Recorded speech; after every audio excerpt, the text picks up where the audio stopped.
Comic-Con, Last of Us Remastered, sex tape, and some other things. What do these all have in common? Yeah, what up?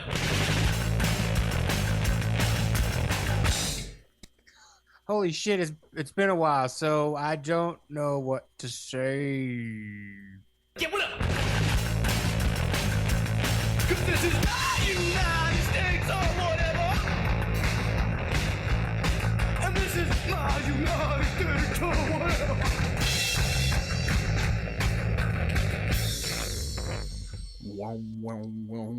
Welcome to this latest edition of whatever. Since the last time we had actually had a show, this came and went. It might seem crazy wearing stripes apply.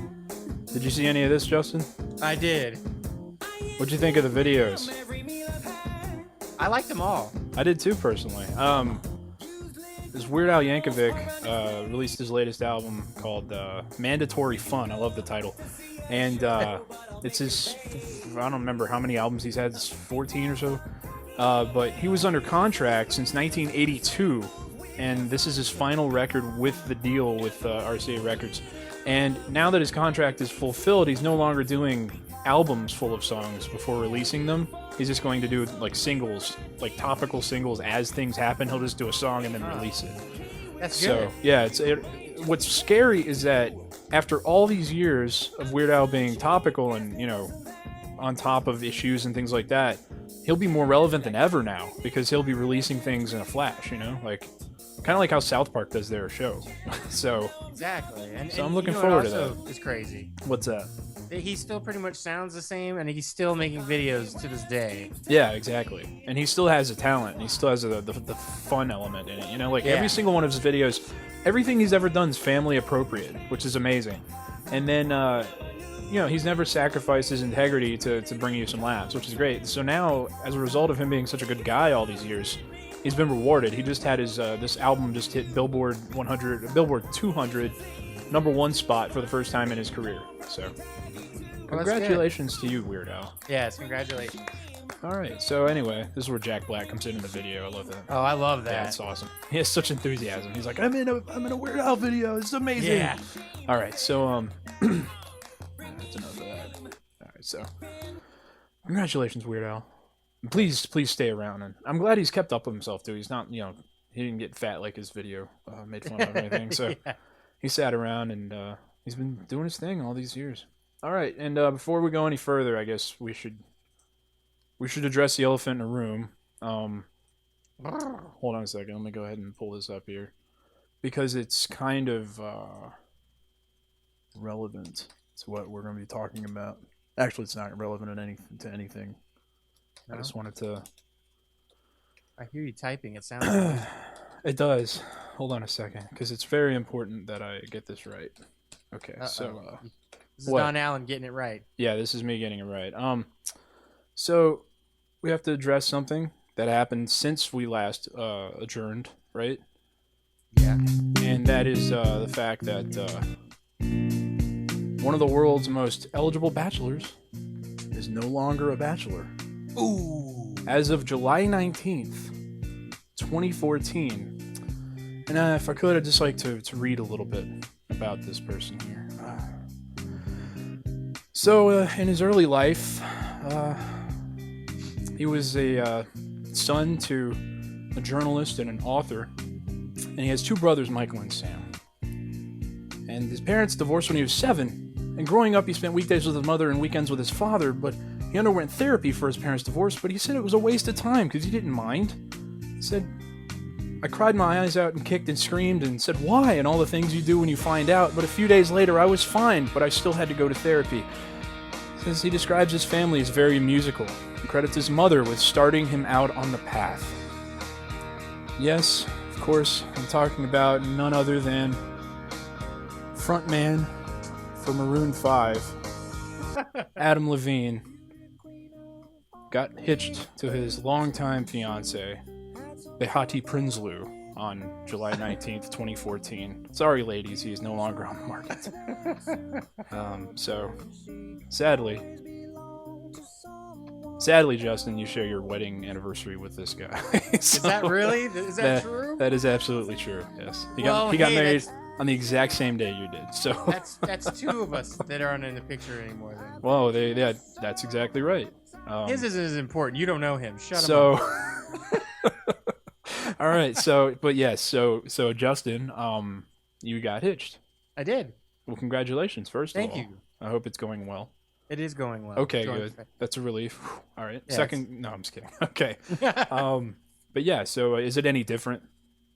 You know, honestly, I would say because we already live together, I Right. wouldn't say it's any different in that respect. Mhm. But I don't know. It feels good. I don't Finally- know why. I mean, a lot of people, they're like, "Oh, I got nervous," and I was just like, "No, let's do this. This is Because it you're was a confident. small- You're confident you made the right choice.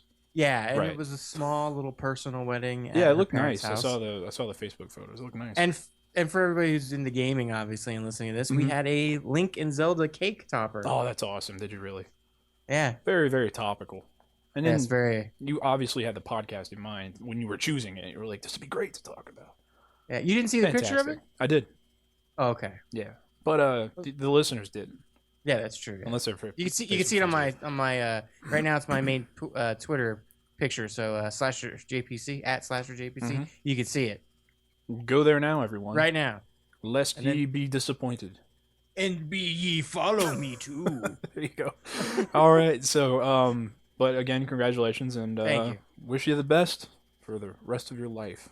You are a Indubitably. brave man. So anyway, not brave. You're just it's not something But, you I'll ever know, do. Thanks. On though. the top.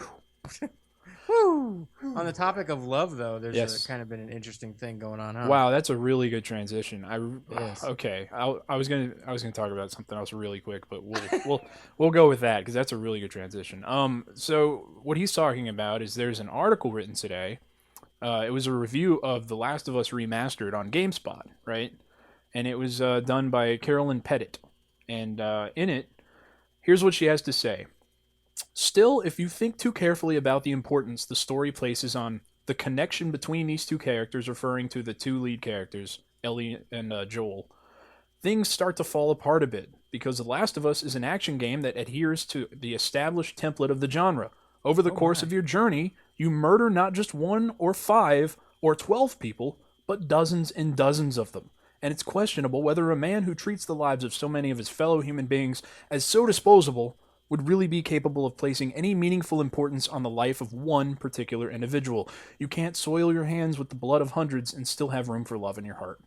So basically, she's questioning, is it possible for Joel to actually, is it realistic for him to actually have feelings of, connection with Ellie, like he does in the game, after he's killing people left and right in order to survive? So, I don't think, what is your take on this, first of all, Justin? My first question is this a world that has Arby's sandwiches in it or not? Because that is a huge deal. I like my Arby's sandwiches. That's true. Exactly. They have But, a dollar okay. menu too. Whew. Honestly, I don't know where she's coming out with this because, I see time and time again in the news that people kill people they love because of mixed emotions or whatever, cheating, etc. You see, people defending their family from intruders because, obviously it's their family and they love them. So if I take it out of context, like looking at it from a game perspective, like, for example, Uncharted, that dude kills a lot of people. And granted, he's defending himself, but he's cracking jokes. Same and developer, by the way.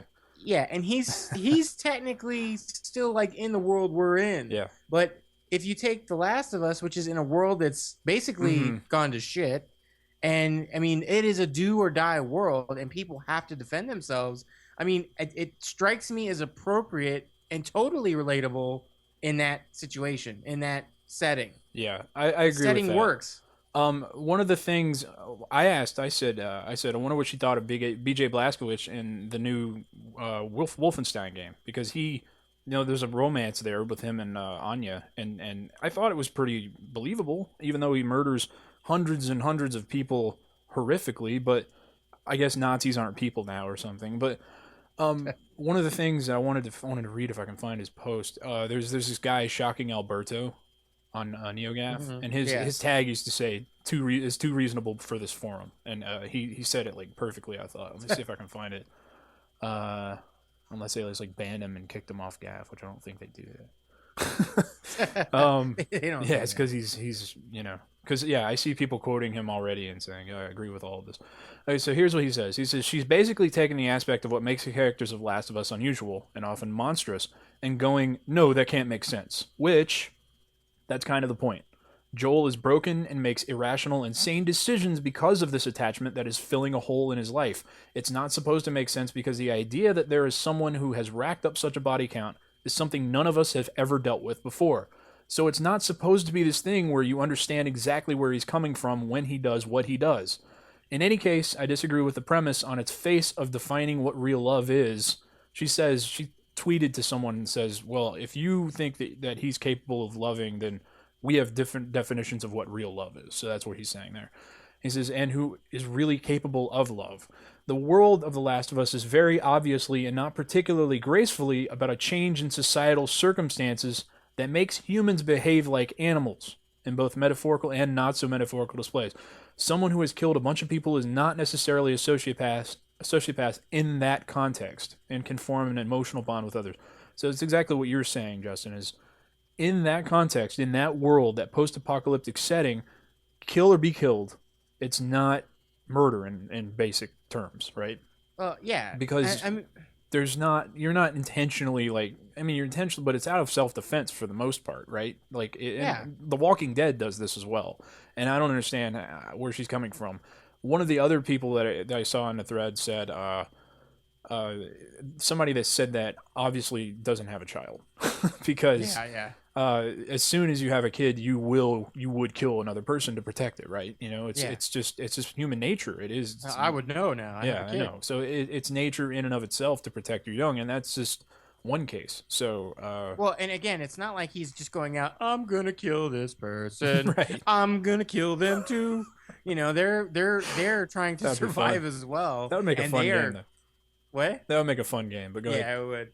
And they're attacking viciously to steal their resources or eat or whatever. And I mean, it's just that's the world that The Last of Us is in, and that's the world that any game or any movie with a apocalyptic or post-apocalyptic right. setting has. It's back to the Stone Age. You know, it's the Old West, etc. It's you know our chunk of time that we're living in right now is so far different from the past. Mhm. You know, in relation to rules, regulations, laws, and how long people live. And back in the day and throughout history, people have lived and died, and they fought for their life or fought for their property or had to kill others to protect their young and family, etc. Oh yeah, we had a period in time where our own government settled things with duels. You know, I mean, Yeah. it was I mean- just normal then. I mean, for her to say something like this, in my opinion, is kind of like how I kind of think it's almost like how dare you try to tell me how you're supposed to love someone, because you've never been in a situation where you even had to ever kill anyone, and you probably never will. So how Hopefully. can you even speak? Yeah. And how can you even say that? Oh well, if I kill someone, I mean, I can't love anyone. So basically, you can love until you kill someone, and then after you kill someone, you can never love again. Is that the rules? Pretty much. Is that the D&D rules here? You have rolled a 5. she's the You've killed a dungeon- man. You'll dungeon never master. love again. That's the thing is, yeah, it's not Uncharted, like you said. Uncharted is Yeah. very jarring because it takes place in a modern day society where none of the rules have been thrown out that we live by, and he Yes. breaks them all, and he's killing, third worlders, And and laughing. and looking for treasure and things like that, and it's just, yeah. And then the cutscenes are goofy, and they just granted, he's gloss still over the protecting fact. himself, He is sort of. I mean, but it's a different context. it's also, at that point, if one guy's taking out hundreds of guys by himself, I think the hundreds of guys would turn and run. But Yes. that doesn't happen, so I guess they deserve it. We do have to do the believability of gaming, though. That's true. It has to fall into, yeah, I saw somebody else say something like, because video games, what is she new to this or something like, and that's one of the things we want to touch on is where do game sites, when did they start becoming these, I don't know, these moral compasses and things like that, where they they start dictating what's morally sound and what's not about video games, because none of them have ever really fallen under any kind of like Yeah. code or anything of reality whenever they're actually being written or developed. I don't understand why that has to be. They're doing it all the time now, and it's That's like, true. I mean, I literally think it's getting to the point because the internet has taken off so much, and we now have social media at our fingertips. Twitter, we have NeoGAF, we have all kinds of information flowing. That these sites that were once super popular, and granted they're still popular, but some of these sites that are super popular, they're having to go out of their way to stay relevant by doing stuff that's not even really gaming related, or spin it in a way that's, oh, it's gaming related. And Sadly, because there's I saw people questioning whether or not she intentionally kind of like people were saying this is such an asinine thing to argue about. They were questioning whether or not she went out of her way, knowing this would be a big release for the PS4, to be controversial and to draw attention to her site by putting some sort of clickbait like this in there, you know. And I don't think that was the intent, honestly, personally. I think she just, had an opinion and put it in there as, because the review is actually positive from what I understand. So she likes the game. She just questioned whether or not he could love somebody like the game portrays. But I think where there's a problem that I think a lot of people are having is that you're taking a site that's supposed to be a professional review site and you're letting the opinion and the morals of somebody affect the review product. It'd be like me going like buying a Samsung TV, reviewing it and going at the end of it, but I really don't like Samsung and I don't like that they hire people that are kids to make their TVs. So just let you know that, but I thought the TV was great. It's fucking great. But you know what I mean? Like, this is honestly been going on for a while though now. Yeah. It's kind of gotten to it's coming to a head now, I think. Like, it's becoming a bigger thing than it was before. But I recall specifically an instance with Metroid Other M, Abby Heppy, who's now the community manager for Respawn. She worked for G4 at the time. She worked for XPlay. And she did the review online of XPlay, or online of the game. They put her review, and then, I think Morgan Webb or somebody read the review in the show. But anyway, she gave the game a 2 out of 5 and said it was an okay game for the most part, but she was really, really, really upset with the the submittance that Samus portrayed to the guy Adam in the game, and she was really like, I mean, she did a discussion about the game review after the fact to kind of explain her opinion, and she was almost in tears by how let down she felt that Samus was no longer this superior, super independent woman, but she was submitting to a man. And it just seemed like, I don't know, that I thought that was a bit overboard personally. I actually invited her, I remember, to come on our podcast that day, and she shot me a DM back and was like, "No, sorry, I got something to do or something, but thanks for inviting me." And I was like, "All right, well." And then she left not too long after that, but I think the biggest thing, it's been going on for a while. Not to go off topic, but I think the biggest reason people were so disjointed or it was just jarring for the Metroid game is because Samus did not really have much of a personality. You were her personality, and now all of a sudden you're throwing a story. That too. Another thing I think people were annoyed with in that game was she didn't utilize her weapons because this Adam Malkovich character asked her not to. That's why every other Metroid game takes your powers away. That you don't have access to them. That's why you don't use them. You have to find them again. In this one, he literally explicitly says, "Do not use a power unless I authorize it." And she says, "Okay, I won't." And there's specifically one part in the game where you're running through a lava cavern, getting burned alive, and you don't use your lava-proof suit because he hasn't authorized it yet. It's really stupid. So, but stuff like that kind of gets in the way of the narrative. Then it's kind of debatable whether or not it should be in there. But I mean, yeah, these moral compass kind of, I don't know, ivory tower reviews, if you will, have been they've been around in movies for God knows how long, and they've been around in the music industry for decades. You'll see Rolling Stone reviews of albums, picking apart lyrics and questioning what they were thinking and all this different stuff. And it's like, oh, God, you're so pretentious. But, they're sitting there typing these things on their iPads with their, lattes sitting next to them at Starbucks. So that's pretty much where they're coming from. Well, and it's just interesting because when not Grand Theft Auto, but when God of War came out, there was nudity in there and a sex mini game, and that was in all the games, and yet nobody really talked about those or anything at all.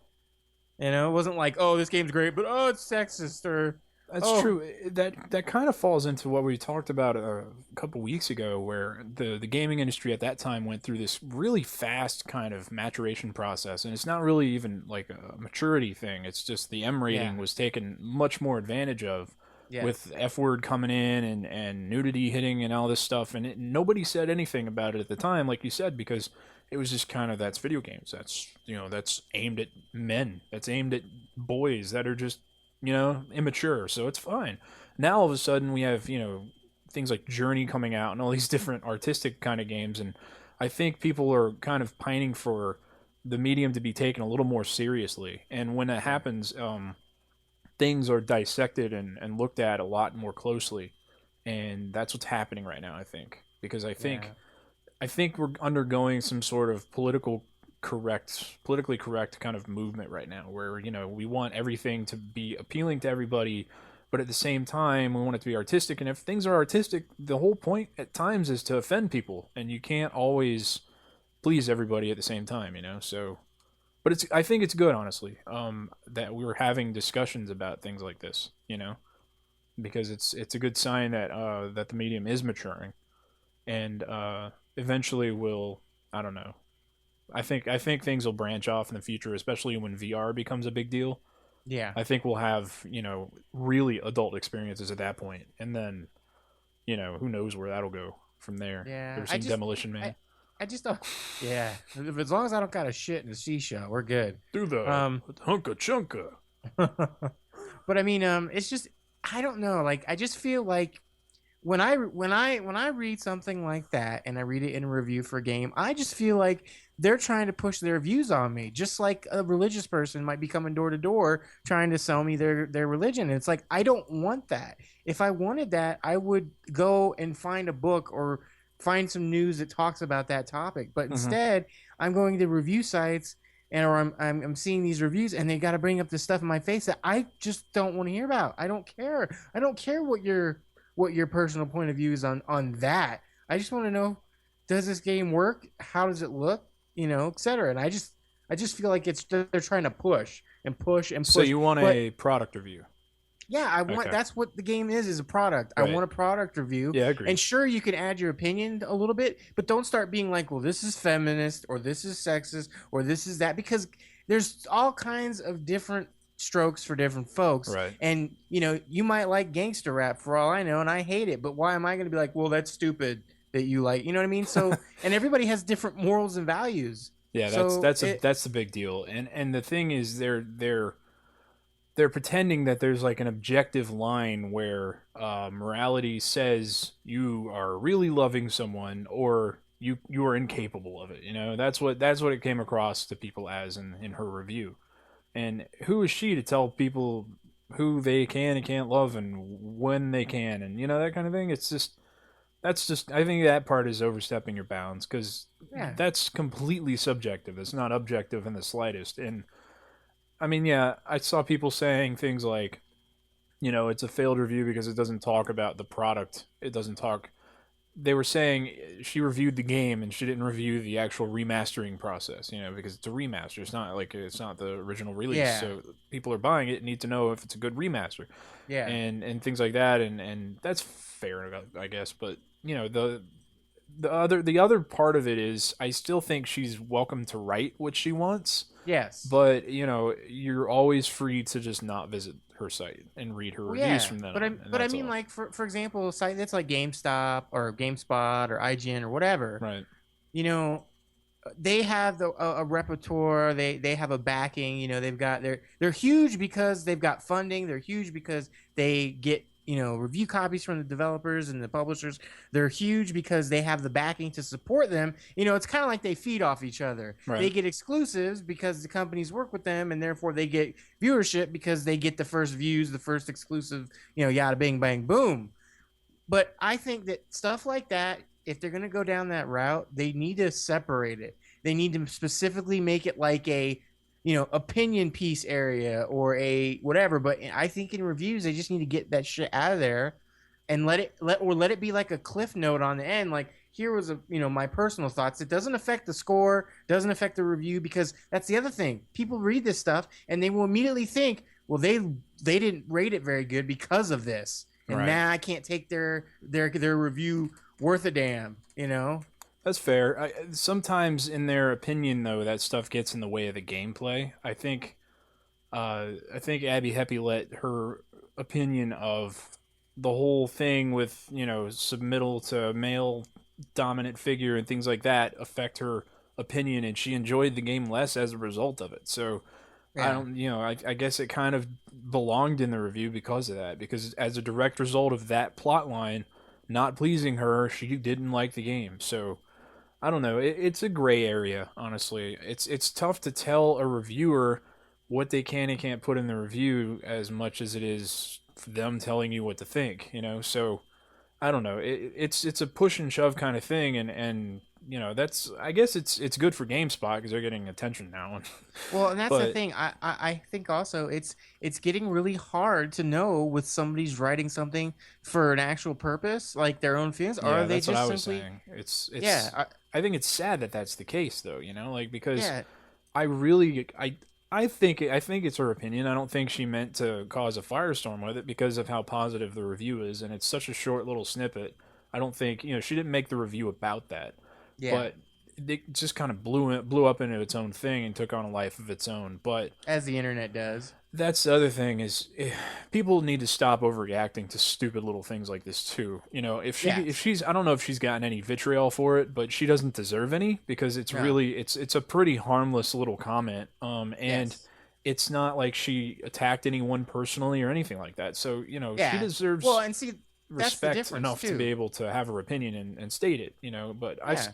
I saw some people saying I respect your opinion, but I disagree with it, that's exactly what you should That's say. normal. Right. That's what I mean, needs you to be don't said. But you don't see us slamming her right now. No. I'm more slamming just the way things have turned and what's acceptable for the review industry. Mhm. I just feel like things are all messed up right now and everything's jumbled. And like I said on NeoGAF on my post, I basically go to NeoGAF for news. I don't go to other sites because half the time I do, there's like a story about The Bachelorette, or there's something that's not even gaming related. Yeah. And if NeoGAF turned into that, it'd be off topic and gaming mixed to one, Well, and it'd be a clusterfuck. the thing is now a lot of these sites are owned. For example, I think Defy Media just purchased game trailers. Defy Media, they run The Escapist, I think, and they run some other YouTube channels, and, the Smosh and stuff like that. And they are not a sole gaming outlet. Basically, you used to have like IGN was just a network of gaming sites. Yeah. Now IGN's owned by, I don't know if they're still owned by News Corp, but they were owned by News Corp at one time, I know, and News Corp owns Fox News, and they own a ton of things, Wall Street Journal, and so they're partnered with non-gaming things, and those marketing departments kind of leak to each other, and they kind of start wanting to mix and match because they like whenever I first submitted my work to Bloody Disgusting, for example, and I wanted to do content for them, so I emailed the owner of the site, and he got back to me immediately, and he was like, "I like your stuff." I got a call from their marketing girl, and she wanted me to do gaming stuff for them on Facebook. They don't do gaming very much. They do have a gaming section, but their primary focus is on movies. So she was telling me, we need somebody that does gaming stuff, because because our audience seems to love that kind of stuff in addition to the movie stuff. So my point with that is that these sites, marketing departments and such, they know that this will appeal to their audience in addition to gaming and stuff like that. So they'll start to mesh them together in hopes of more traffic coming to their site and stuff like that. Yeah. So, but it is getting to be a bit much, and that's the only thing. It used to be dedicated gaming sites; those all went away. Now they're all just kind of all-in-one networks, and Yeah. So yeah. Anyway, Hey, we cover books and games and movies. And did you want to order a free pizza? Well, I don't want to make too much fun of that because this is called whatever for kind of that very reason. Because I want to cover movies and music and gaming. We're branded that way. Yeah, that's true. That is true. Yeah. So people that are listening, they know they're getting a gaming podcast with extra stuff kind of thrown in every now. We've been doing that since day one. Yeah, so that's the whole we point. haven't. Right. We're not pulling no sheet over their eyes. That's or true, whatever. right? So, on that note, let's move on to that very thing. You saw the movie Sex Tape over the I hiatus did. we had, right? So, what did you did think see of Sex Sex Tape? That came out last weekend, Actually, yeah, I weekend think it prior was to either this last past weekend or Well, I think it was last weekend. it's the one you got married on, right? Yes. Okay, so you saw that. That was your Yes. honeymoon. Gotcha. So, Well, I'm just kidding. that was part of it. But Oh, I see. that we just went out of town and saw it, and then we went to the resort. But Okay, which was cool. awesome, by the way. But anyway, Awesome. Sex Tape. I enjoyed it. Who's in it first? Cameron Diaz, and I Oh, always okay, forget this this one. dude's name. That's right. But it's what's his name? Not Guy Bradley from. Cooper. Hmm? It's not Bradley Cooper. That's his name. No. It's not Bradley Cooper. It's the dude from Forgetting Sarah Marshall. And Jason, whatever his name yeah, is. That guy. Segel, I think. Yes, Jason Segel. And then Yes. Rob Lowe is in this too, right?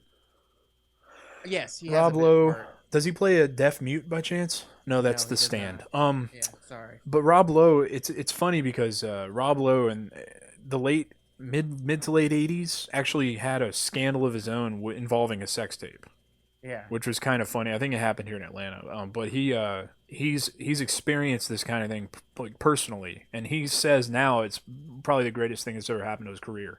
But at the time, a sex tape was kind of humiliating. That was something you Yeah. didn't want leaking. Now Kim Kardashian has built a career off of one. So, Yeah. so what did you think of the movie? It wasn't bad. I don't think it was like, oh my gosh, laugh out loud, like gonna laugh every second. But there were some good parts. I mean, it's funny because they in the trailer they're like, oh yeah, the sex tape gets to the cloud. Well, what it is this guy, the guy in the movie, he every time he buys a new iPad, which he gets like the newest one, he literally gives his old one away for free. So he gives it to like the neighbor, he gives it to the best friend, he gave it to the mailman, gave it to one of her, or she gave hers to one of her future bosses, possibly, which was Rob Lowe's character. Mhm. And he wants to buy her blog for their down wholesome mother's blog website or whatever. So it goes. She tells him to delete it. He doesn't delete it. It goes up to the cloud, which then syncs to all the iPads he has are given out, and it becomes this movie about how they're trying to go and get all the iPads back. Oh wow! It turns Yeah. into like a really, really elaborate road trip. Kinda. I mean, you would think it would be a little bit bigger in scope than Right. how I make it sound, but they really only hit just a few places, like their Okay. friends, and then they hit Rob Lowe's house, and they're like, "How are we going to get in there?" And she tells him basically, "I'm going to distract him. I'm going to tell him you have diarrhea or something," and he's like, "No, don't do that." And of course, the first thing out of her mouth, basically after oh hey, we're here to do like charity, is like he has got diarrhea. Nice. So he goes and disappears, and he gets in this big old basically chase battle with the dog in the house, and the rest of the family members are gone. So that was a pretty funny sequence, and I mean it wasn't like the best comedy ever, and I don't know if I'd see it in theaters, Mhm. but it had some good chuckles. But I think the most jarring thing for me is that it's called Sex Tape, but there's not a lot of raunchy visual humor, but there's a lot of dirty cussing. So it's kind of like I didn't expect there to be so much nasty words and stuff, but yet there's not really a lot of nasty visuals. When they show some of the sex tape, it's actually just funny because you don't really see anything. So you don't It's see just like all these. So Jason Segel doesn't do full frontal in this. No, Okay. but yeah, no. The only thing you see He's known for that, nudity wise is their butts. Okay. So Yeah, whatever. so it wasn't bad. I mean, it definitely was a chuckle. It was a kind of a funny plot. Jack Black has a appearance cameo. Okay. And yeah, it wasn't bad. It's just it wasn't like the best comedy ever. So, All right. So which is I fine. see Ellie Kemper's in it. I like her. Rob Corddry. So I'd give it. I'd That's give cool. it if I had to rate out of a 10 scale, I'd probably give it a 6.5, 7. Okay. That's not too bad. No, It's not so bad. Could be No, worse. Unfortunately, acting wasn't bad. Rotten Tomatoes disagrees with you. They gave it 18%, but who cares? Oh. Rotten Tomatoes, when it comes to comedies and horror movies, I don't always, yeah, pretty much. If a horror movie has, I'd say 30% or higher, that means it's not universally panned, which means it's like some people like it, and those two genres in particular are kind of the scapegoats for critics to just like lash out on, you know. So Yeah. whenever there's like a formulaic comedy that is, it's average at best, but you know it's not the worst movie ever made. They pretend it's the worst movie ever made. And Oh then yeah. same thing with horror. If a horror movie comes out and it just goes by the numbers and just doesn't do anything special, then it's a 10% like pile of garbage, and they just dogpile on it and say, "Why is this made?" Yeah, at that point, I just go, also mindless action flicks like Transformers and stuff. Everybody that goes to those movies knows exactly what they're going for, and if it Yeah. just delivers on what it's supposed to, then it's fine. That's then the whole it's point. accomplished what its aim is. Exactly, and then I mean, there's a good thing right here. I just looked up Stitches, 44% rotten. and I love Stitches. So Yeah, and I did too. So yeah, I always take those three things: action movies, comedies, and horror movies. I always, look, if a horror movie gets like a 90%, it's probably an amazing genre defining film. You know what I mean? Like, it's going to be really, really different from everything you ever see. Well, but maybe because there's been movies for that the get most really high part. scores, and I watch it, and I'm like, what is this That abstract happens shit? too, Stu. Well, yeah, that's what I'm talking about. It's in their minds, it's so abstract that it does something so unconventional, like Blair Witch Project or something. It's just totally. I mean, right never now, seen before. 100% new on DVD this week. The Amazing Catfish, a movie heartwarming tale of two unique women who bond while recuperating in a hospital. Might I'm be sorry, good. but I don't want to watch that shit. Might be good. Never doesn't know. matter. I see. have a. Child of God has 50%. If it's a sequel to City of God, I don't think it is, but City of God's a great movie. Yeah, so that's nice transition.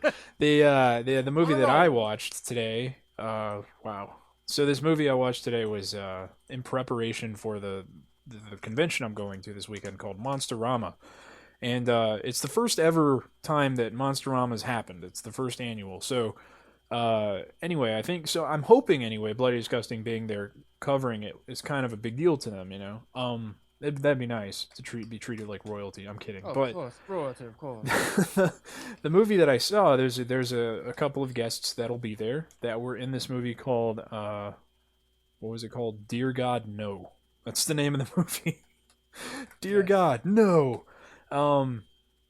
So what this movie is about is first I have to preface it by saying it's an exploitation film. It's it was made with a purpose, and that purpose is pretty much like I was just describing. If you watch this movie, you know why you're watching it. Here's the IMDb synopsis of the plot. A gang of outlaw bikers pull a home invasion on a disgraced anthropologist hiding a secret locked in his cabin basement. So basically, that's pretty much the depth of it. A gang of bikers that just do any and everything they can that's against the law to people that they've never met before. They rape and pillage and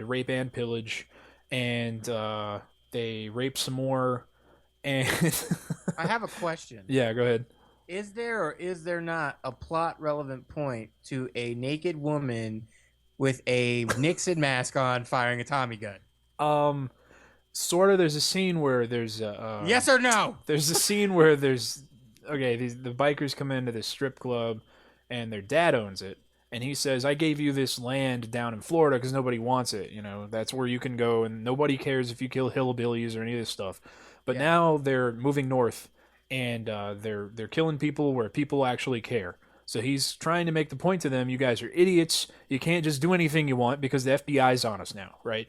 And they go ahead and kill their dad, who runs a strip club with strippers with Richard Nixon masks on, and they turn out have They have like a full arsenal, kind of like the prostitutes in Sin City. Oh yeah. And they shoot off the biker gang. They scare them off with their guns. But yeah, there is a scene. It's probably a good 30 seconds or so straight with a Tommy gun wielding stripper with a Richard Nixon mask on, just unloading an endless array of gunfire on the bikers in an attempt to scare them off, or I guess to kill them. But she's not hitting anybody. Also watching the trailer, It's pretty here, funny. There is somebody who looks strikingly like Skrillex pouring something into Whoa. a bottle. Skrillex, I never put that together. Which one is that? Which character is that? Is it, I don't know, is but it they're a like woman? it's black hair, glasses. Yeah, yeah, yeah. It's a orange. woman. She does look like Skrillex. Wow, you're right. She is actually the one that's going to be at the convention. So I will ask Oh, her. okay. I will ask her if Skrillex had any influence on her appearance. I mean, was it just Oh me? I my mean, for that god! split No, second, you're right. Whenever I think of it now, she does look like Skrillex in the movie. She is supposed to look like a little nerd, basically. I mean, yeah, Sheltered. I got that, but Yeah, like a sheltered girl. Like who's never been, done anything wrong in her life. But anyway, overall, the movie is crazy as hell, and it was shot around where I live, not too surprisingly. And it's ultra low budget. It's intentionally that done so. yeah, of course. Wait, what is this monster in the trailer? That's what I was about to get to. It really goes off the rails in the last 20 minutes or so. Come to find out, the doctor. I'm going to spoil everything for Yeah. everybody. Sorry, I don't even think you can find a copy of this movie, but the doctor turns out he's a Nazi, I guess, and he's been performing experiments on his own wife in his basement or something, and he's been doing experiments on the local wildlife and things like that, and tainting everyone's food and just doing all kinds of horrible stuff. Yeah. And I don't know how Bigfoot comes about, but Bigfoot makes an appearance at the end, and just things go fucking crazy. So You're right. I mean, this is Yeah. definitely not the movie I thought you were talking about. I can That's say that it. much. That's it, though. Yeah. But yeah, Bigfoot makes an appearance and rips a guy's guts out and knocks that girl that looks like Skrillex's head off for no reason at all. And then the final shot, which is perfect, the final shot, which sums up the movie perfectly, like I said, is Bigfoot standing there with her head in his hand, staring at the camera, and then it just freeze frames, slow dip to black, and then the credits roll, and that's pretty much it. You're like, Mwah. what happened? Okay. Magnifique.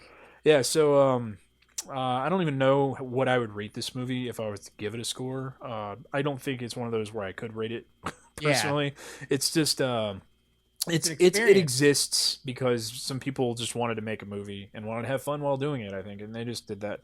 Yeah, so it's a great family flick. I'll make that joke again while I'm on camera this weekend at Bloody Disgusting too. It's a great family flick. I'll probably mention that to her and see what she says. You just tell her literally. And one of the viewers asked, "Did you Produced. intentionally look like Skrillex?" Oh my god, she's gonna kill me. You do see her naked though, which is nice. So anyway, yeah, that's another thing I was saying tonight at work is gonna be awkward because I've seen her naked and I'm gonna have to talk to her. It's kind of strange. She's probably used to it. Yeah, probably. But anyway, yeah. So check that movie out if you ever stumble across it. No, you won't. So that was pretty much all I was gonna say about that. What else is there we were gonna talk about? We did bring up something else, and I can't remember now. Oh, I did want to let people have a warning about a game on Steam. Yes. There is a game called The Room. It is not with Tommy Wiseau. So just so you know, you can say hi, Mark, and hi, Doggy, or cheap. It's not based off the movie. It's its own different game. Did you do so that sorry. on purpose? Go ahead. Do what on purpose? Nothing. Keep going. Yeah, cheap. Oh, silly man. Cheap. Anyway. Chicken, Peter, you just a little chicken. Cheap. Sorry. That's what I meant. Did you do that on purpose? Because you knew that was coming. It's the Yeah. end of it, man. Touch me, motherfucker. Get out. I love it. Yeah. I'm gonna say anyway. Anyway, yeah. Yeah, I've just got them ready to go on my computer at any time. So, but yeah, That's somehow so appropriate. Get out like my anytime. house. I kill you. I'll bring him in full body. I kill you, you bastard. You could kill me if you tried. You betrayed me. You're not good. You're just a chicken. Chip. so it's always fun. Yeah. Yeah. So don't buy The Room on Steam is what you're saying. Yeah, because Even it's on not Steam what you sale. think it is. But I do like that the top comment does say, "Oh, hi, Mark." That's nice. Is what is that game that came out and the guy literally didn't finish it and he just put the Kickstarter or the Indiegogo demo on Steam. It's not on Steam. What is it on? Oh, it's on Wii U. That's what it No, is. the It's a Wii U, the game. letter. Yeah, the letter. That's it. Don't buy the letter either. Yeah, for real. Don't buy that. Because the guy literally went on Indiegogo and asked for $5,000 and he raised $377, which on Indiegogo you get to keep. even though you don't meet your goal. So he got to keep $377.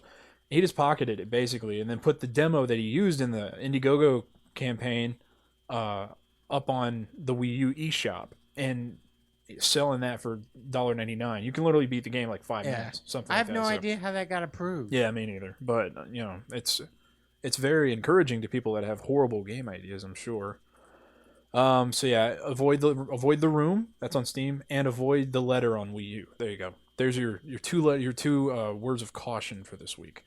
Yes. The other thing I wanted to mention, I remember now from the top of the show, was and this is back to music, but remember Lark and Poe, who were on our Oh no, yeah, I our do. podcast 3.5 years ago now, but they have since gone on to a nice little niche that they've carved out for themselves.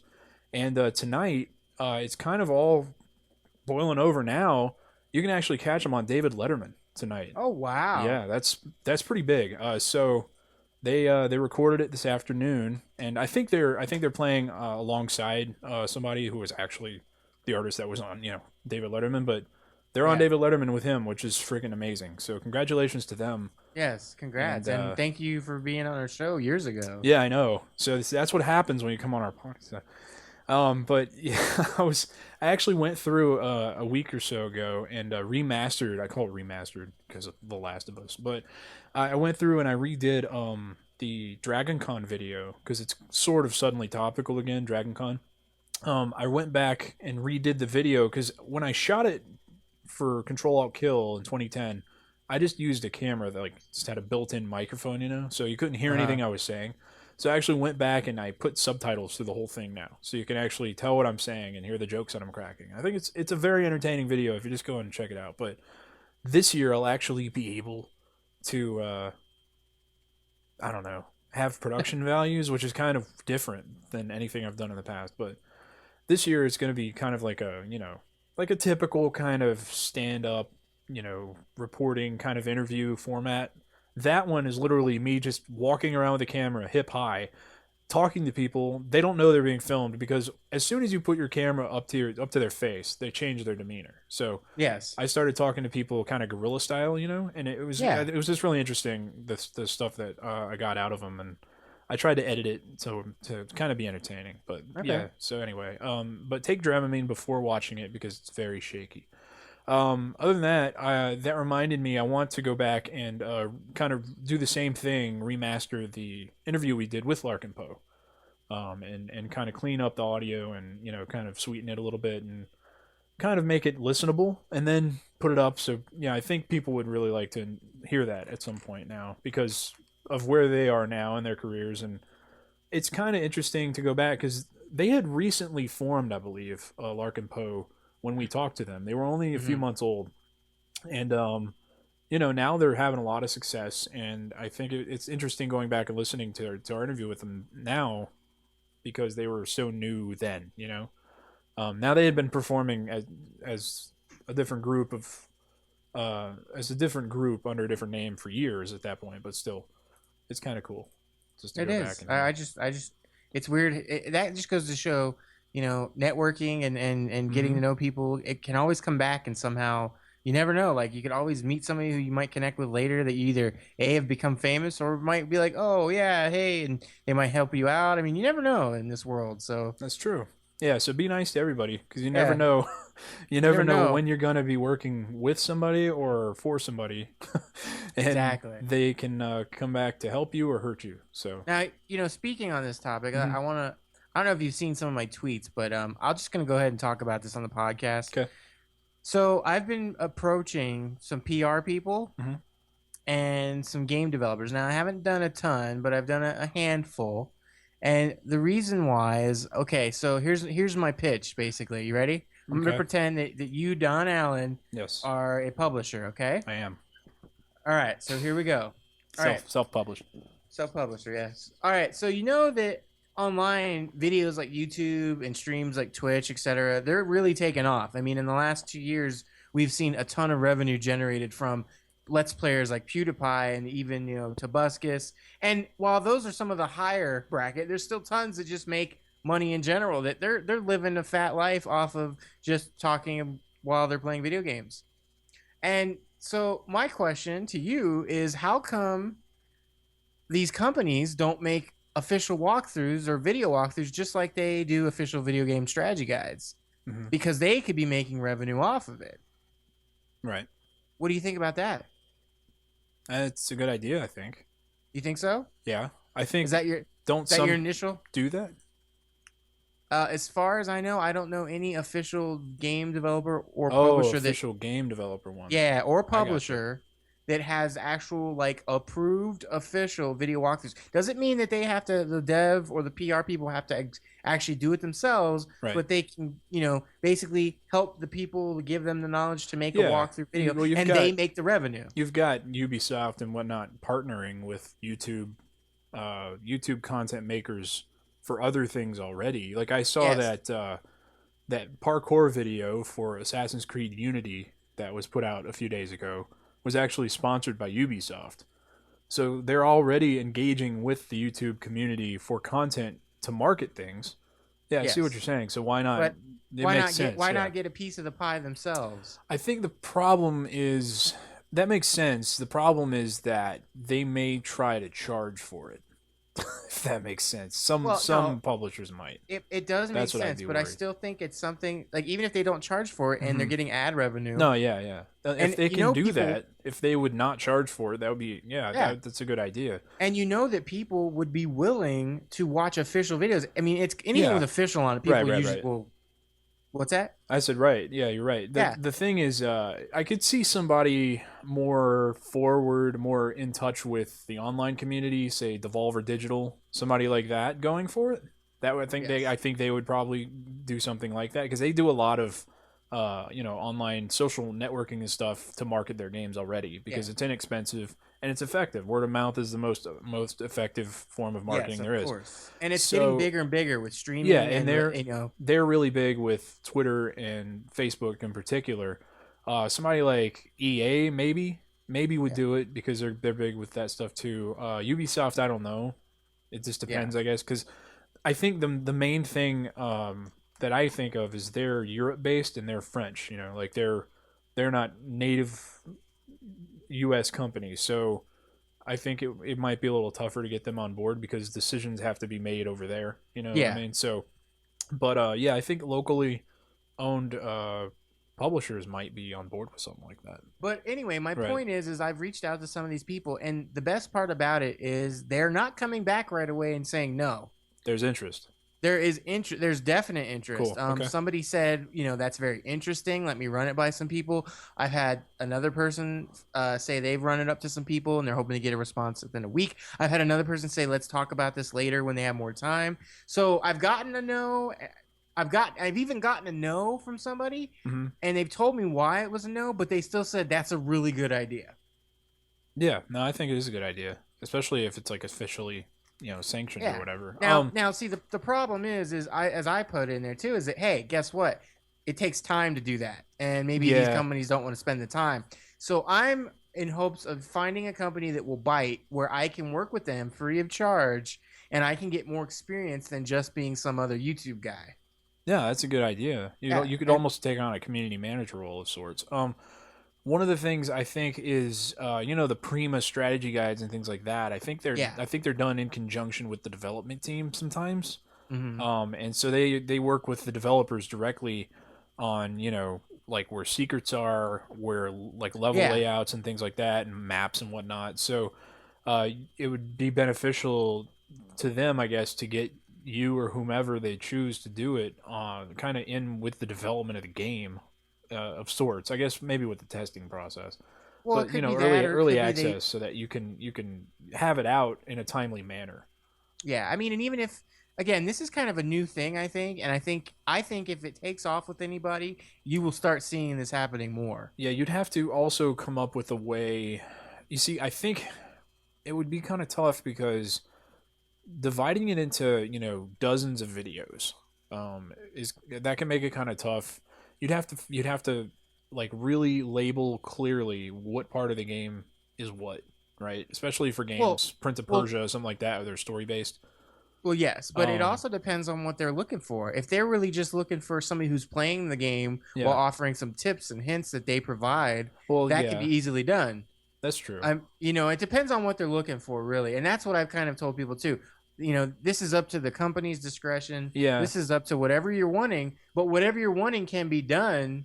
You just have to let me know. So, like I said, regardless of if it takes off or anything that happens, I think the best thing I've gotten from it so far is that these people were actually listening and they're saying they're interested Well, in that's it. It's an encouraging. idea. So Yeah, it's encouraging because it's a different idea, I think, and it's good to think outside the box, especially well, and nowadays with digital everything. yeah, and it doesn't make sense for me that companies, because what's the biggest thing you hear about online, especially when it comes to YouTube stuff? It's like, oh, this company Yeah. blocked me, I can't make Right. revenue. Yeah, that's true. And it's like you got companies that are like, well, we'll let you make revenue, and other companies, well, we're not going to let you make revenue, and it's like a No. big battle because they don't own the game or whatever, and then others are like, we don't care, you can make money off it. But why don't the developers or the company that at least want to make money off of it? Like, to me, that just seems like a missed opportunity.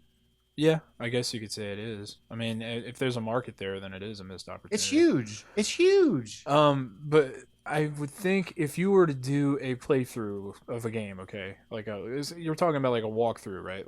Yeah. Are you talking about like a detailed 100% collectible walkthrough or walkthrough? Or you're just talking Again, about it depends on what they're looking what they're looking for. So, I would probably have to have it.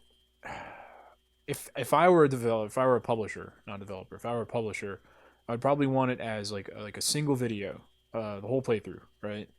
And then you can do different, play sessions, but you edit it together to be like a Yeah. video, right? And then you clearly like kind of mark each time where each chapter starts, so that somebody Gotcha. could just load up the video, then just click a link and bring it straight to that chapter. You know what I mean? Because the one advantage that I find a written walkthrough has over a video walkthrough is every time I try to find a video walkthrough, I have to find the chapter first. They're always labeled like chapter 17, and it's Yeah. like, okay, what part of the game is that? Exactly. So Yeah. you No, have to- and I get that, but see, Then- when you do one video, Yeah. you're limiting your revenue. So that's true too. So here's Yeah. what you would do. You would make a video, or you'd make a video Each that basically has them broken down in chapter and has the annotations to click on which you want. And then even if there's too many chapters to fit Yeah. on one, viewable screen, you just after Well, you could like, just link to each chapter. You could put it in the description. You could put yeah, it. You I could mean, put there's multiple ways to do it, yeah, but I that's mean, true. yeah, you'd be limiting yourself. Right. So that's the only problem I have with video walkthroughs though is you have to like find the chapter you're on, and Be then you specific. have to like scrub through the player to find on the timeline what part you want, in the thing. That's the main thing. And I get that, but there's still thousands of people, thousands, Yeah. millions watching videos, and I mean that is why somebody like PewDiePie makes 4 million a year. So there's a market out there. That too, I think a big part of his is just. I hope it's not his personality, but the main thing is I think it's just the lack of demos too. Like a lot of Yeah. people just want to see what the freaking game looks like now, and you can't do that. So you have to let's go online Well, and watch I mean, videos of it. Let's put. I mean, I know our podcast kind of jumped the shark a little, but think about this: I get a game 5 days early because I find it on the streets in Uh-huh. a mom and pop shop. Right. I go on Twitch and I start streaming that game. Banned.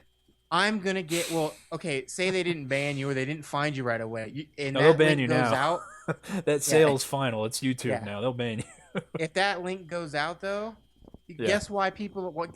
My channel's gonna get flooded with probably hundreds of viewers, and why? Because I've got a game that no one else is streaming yet, Right. and it's all about the whole first come, first serve, so to speak. Like first come, okay, sweet, yeah, I want to go to them. But then say you get a new game and it's 2 weeks after release, people don't want to click on that. They're on No, to the that's new true. release this week. Yeah, that's true. That is a shame, kind of. But I mean, and I think that kind of thing is a shame personally because the review or whatever that's written, 2 weeks after the game comes out is probably not Better. always, but probably more in depth and more. What's the word I'm looking Not for? as rushed. Yeah, that's You that's know? exactly it. It's probably more honest, I guess, because it doesn't have the hype, built up and Yeah. around it and stuff like that. So you have a much more settled down, kind of realistic take on the game, as opposed to Yes. something like Watch Dogs, which was hyped to hell and back and came back. And I thought Watch Dogs was a lot of fun personally, but it wasn't anything that hasn't been seen before. But Yes. I don't know, because I think that game in particular was actually kind of honestly reviewed, so that was a Yeah. bad example. But still, Well, it well, do you see how I spun it back around now to what we were kind of talking about earlier? The reason these sites have Right. so much traffic is because they get stuff early. that is true. Yeah, that's probably the main reason. You're right. That is It's the 'cause main They're reason. topical, and if I can't imagine a game site having a game a month after it comes out doing very well. Yeah. Yeah, I know. Like, whenever I try to, do movie reviews and stuff, like I'll have movie reviews of stuff done that Bloody Disgusting hasn't covered yet, right? And so Yeah. I'll ask, hey, would you want this review? The movie might be like 2 weeks old, and he's like, nah, we're doing new stuff, and I'm like, all right, Exactly. well, somebody might be interested in it, but not really. It's all So about what's new. they'll try to find, if they're interested in it, they'll find a review that was released whenever that movie came out, not something that's just released when they're interested in it. So anyway, yeah, being topical is very important. It's very important in podcasting too, though. So we try. Yeah, we do. This was a good episode. Yeah, I hope so. So what'd you learn tonight? Anything? You learned a lot, I bet. I did learn a lot, but I think I learned. I think I kind of just learned that I'm just pissed off at the gaming industry. in Also, you general. learned that your anniversary falls on the same day I as that I Adam don't like Levine's that. So anniversary. I'm gonna move that out of my brain. It was my day, damn it. Yeah, it was his. I mean, your day. That's what I meant. Sorry. Yeah, my day. Yeah, you didn't sue the makers of Guitar Hero for making you sound like a woman.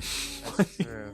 That's true. What did you learn? Oh man, no! I learned. I got a lot of prep to do for this weekend. I still got a lot of movies to watch and a lot of research to do on people. But I want to be prepared. Like I don't want to go into it and just go.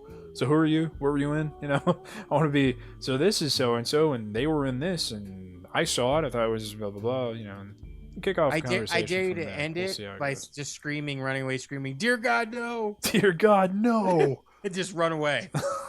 Just run away. Oh man, whatever. Hey, you know what? More power to him for making that movie, getting it out, getting it done. Yes. I was there's a guy that'll be there who makes documentaries. He's like a one-man band, and he does like documentaries on B movies basically, and little independent things like that. And he said in his quotes, he said something like, it might not turn out to be Orson Welles, but at least these people had a dream and they got it done and that kind of stuff. And that's exactly what his point is whenever he does documentaries for, I think he does it, the extras for the DVD extras and stuff like that. Like they put him on, they actually put some of his work on the Mystery Science Theater 3000 discs, which is pretty impressive. But, yeah, I thought that was a good philosophy. If you have a dream and you get it done, who cares if it's not the best, Yes. Anyway, thanks for listening tonight, everybody. Catch me on Yes. Twitter at It's Don Allen. Catch him on Twitter at SlasherJPC. Also on me. YouTube, the same thing. And yeah, he's Mr. Slasher JPC now. And Yes. catch me at Monsterama this weekend on bloodydisgusting.com. I don't know if the video will be up this weekend, but we'll see. All right. It should be. And if you see Don Allen there, punch him in the face. Yeah, please. Thanks. Wow. All right. Until next time, everybody. Take care of yourselves and each other.